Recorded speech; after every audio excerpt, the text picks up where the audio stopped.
आपकी salary mostly आपके bills भरती है, आपको अमीर नहीं बनाती। सोचो अगर आप अपनी 9 to 5 जॉब छोड़े बिना एक्स्ट्रा 10,000 रुपए महीने की इनकम बना पाओ, तो मैं आपको 3 प्रैक्टिकल तरीके बताऊंगा जो आप अपने फ्री टाइम में मैनेज कर सकते हो बिना अपनी रेगुलर जॉब को डिस्टर्ब किए। देखिए ऐसा है कि हमारे पास इतना टाइम तो है नहीं कि हम एक कोई नया बिजनेस स्टार्ट कर पाए या एक यूट्यूब चैनल बना पाए। हमें तो कुछ ऐसे आइडियाज चाहिए जो स्मार्ट हो, जिनमें कम टाइम लगे और जो वीकेंड पे इजीली मैनेज हो सके आपके फ्री टाइम में। इसीलिए आज के वीडियो में मैं ब्लॉगिंग या ड्रॉप शिपिंग वगैरह की बात नहीं करने वाला। मैं आपको 3 ऐसे आइडियाज बताने जा रहा हूँ जो आप अपनी सैलरी का एक छोटा सा हिस्सा इन्वेस्ट करके स्टार्ट कर सकते हो। पहला आइडिया है REIT यानी real estate investment trust. REIT क्या होता है? देखिए सिंपल लैंग्वेज में आप ऐसे समझ लो कि ये ऐसा म्यूचुअल फंड है जो सिर्फ रियल एस्टेट में इन्वेस्ट करता है। REIT एक लिस्टेड कंपनी होती है जो कमर्शियल प्रॉपर्टीज जैसे shopping mall, office complexes, warehouses etcetera इन सबको ओन करती है, साथ में इनको ऑपरेट भी करती है। जब इन प्रॉपर्टीज से रेंट मिलता है तो REIT उसको एज अ डिविडेंड सारे अपने इन्वेस्टर्स के बीच में डिस्ट्रीब्यूट कर देती है। मतलब ये है कि आप रियल एस्टेट खरीदने के झंझट के बिना उसका एक छोटा सा हिस्सा ओन कर सकते हो और हर क्वार्टर रेंट कमा सकते हो। अब देखते हैं ये काम कैसे करता है। सो बेसिकली आप अपने डीमैट अकाउंट से REIT के यूनिट्स खरीदते हो, बिल्कुल शेयर्स की तरह। उसके बाद REIT रेंटल इनकम कलेक्ट करती है और उसमें से अपने ऑपरेटिंग एक्सपेंसेस माइनस करने के बाद बाकी के डिविडेंड अपने इन्वेस्टर्स में बांट देती है, डिविडेंड के फॉर्म में। देखिए ये डिविडेंड्स क्वार्टरली या हाफ ईयरली मिलते हैं। सो ये पैसिव इनकम का एक सीधा सोर्स है। For example embassy office parks REIT। देखिए एम्बेसी इंडिया की सबसे पहली लिस्टेड REIT है। मार्च 2025 में इसने 5.68 रुपीज पर यूनिट के हिसाब से डिस्ट्रीब्यूट किए, जो कि अप्रोक्स 6% डिविडेंड यील्ड के बराबर है। मतलब अगर आपने 1 लाख रुपए इन्वेस्ट किए तो साल में आपको करीब 6,000 रुपए का डिविडेंड मिला, बिना बिल्डिंग खरीदे, सिर्फ यूनिट्स के थ्रू।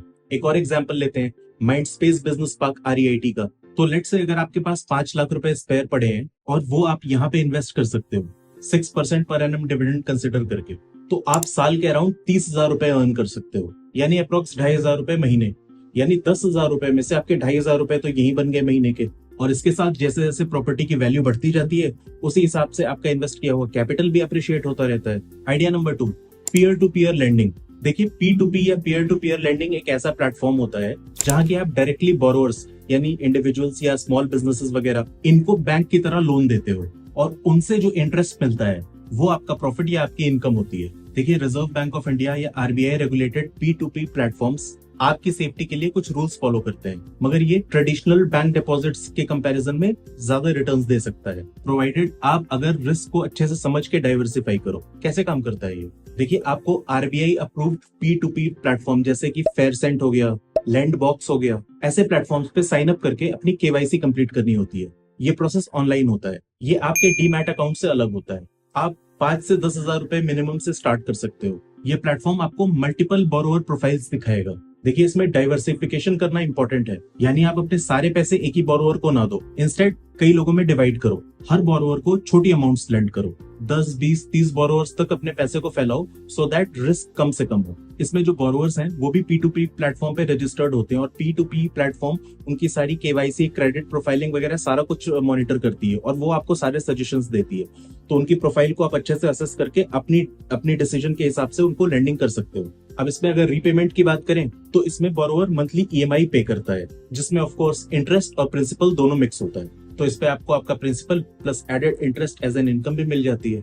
अब अगर देखिए अगर इसमें एक्सपेक्टेड रिटर्न्स की बात करें तो इंडिया में टिपिकली 10% से लेके 14% के आसपास तक का जो टेंटेटिव रिटर्न है वो आता है। प्लेटफॉर्म फी वगैरह को हटाने के बाद आपको करीब 8 से 12% के आसपास तक रिटर्न आ सकता है, जो कि एक अच्छी डील है।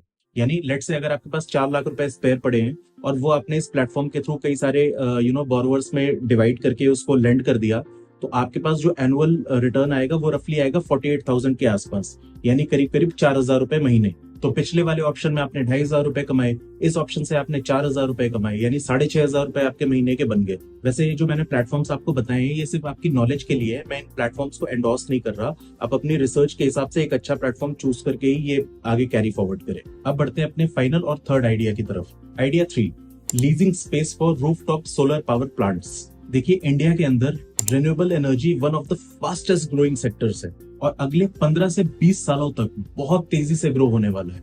और तो और गवर्नमेंट का बहुत ज्यादा फोकस है इस सेक्टर के ऊपर, जिसकी वजह से ये सेक्टर और भी तेजी से ग्रो कर रहा है।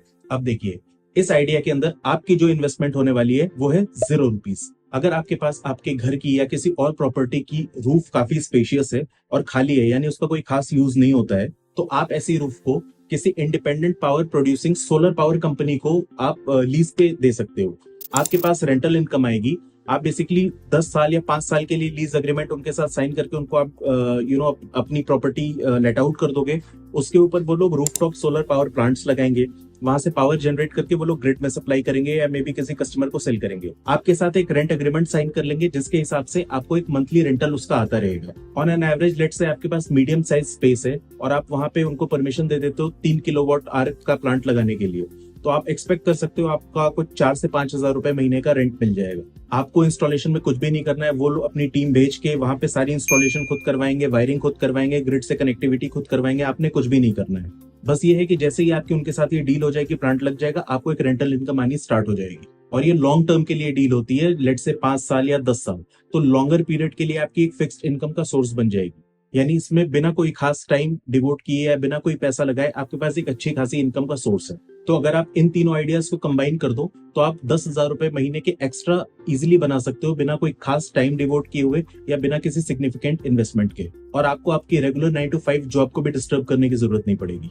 तो दोस्तों, ये थे 3 प्रैक्टिकल आइडियाज जो मैं आपके साथ शेयर करना चाहता था पैसिव इनकम के लिए। मेरा सवाल आपके लिए, इन तीनों आइडियाज में से आपको सबसे अच्छा आइडिया कौन सा लगा? नीचे कमेंट्स में मुझे बताओ। और साथ में अगर आपके कोई सवाल है तो आप मेरे से पूछ सकते हो, मैं आपको हर सवाल का जवाब दूंगा। ये आइडिया मैंने आपको बहुत ही ब्रीफ में बताया है। किसी भी आइडिया के साथ जाने से पहले थोड़ा सा उसके बारे में आप अच्छे से रिसर्च कर लेना, उसके बाद ही फाइनेंशियल डिसीजन लेना। वीडियो पसंद आई है तो वीडियो को लाइक करना, शेयर करना, चैनल को सब्सक्राइब करना। मिलते हैं नेक्स्ट वीक एक नई वीडियो में, तब तक के लिए बाय बाय, जय हिंद।